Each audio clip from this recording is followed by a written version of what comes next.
nhôm kênh khá cái khối chất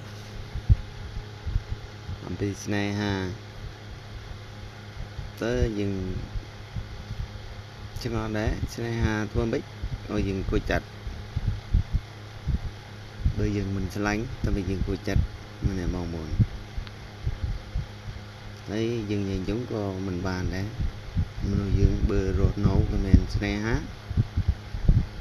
ទ្រិចដើមឈើវាក៏មានរញគេហៅដើមឈើងាប់ហើយបើយើងស្នេហាឡើងពេកវាក៏មិនស្រួលឲ្យយើងដែរជួនទៅជួបមនុស្សគេស្រឡាញ់យើងជួនជួបមនុស្សមិនស្រឡាញ់យើងជួបមនុស្សស្រឡាញ់យើងវាអាចថាវាស្រួលបន្តិចហើយវាសប្បាយចិត្តបន្តិចដែលជួបមនុស្សអត់ស្រឡាញ់យើងគឺថាយើងខូចចិត្ត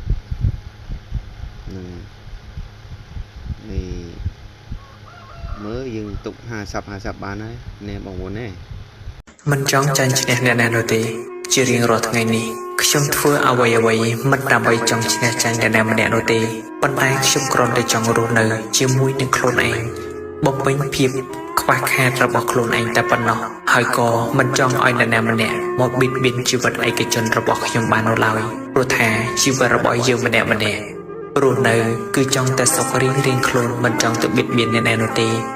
ហើយក៏មិនចង់ទៅមានចំនួនឆ្លោះតតែងជាមួយអ្នកណានោះដែរជារៀងរាល់ថ្ងៃនេះខិតខំប្រឹងប្រែងបំពេញបុណ្យបំពេញកុសលនិងសន្សំទៅនឹងសេចក្តីល្អសម្រាប់តែខ្លួនឯងតែប៉ុណ្ណោះមិនបានទៅខ្វាយខ្វល់ឬក៏ចង់ទៅចាញ់ឈ្នះចំពោះអ្នកណានោះឡើយគេធ្វើអ្វីគេចង់បានអ្វីឲ្យតែគេធ្វើចោះប្រសិនបើគេបាននៅសេចក្តីសុខប៉ុន្តែប្រសិនបើមិនបាននៅសេចក្តីសុខទេក៏ឲ្យគេធ្វើទៅចោះពីព្រោះថាអ្នកណាធ្វើអ្នកនឹងអ្នកទទួល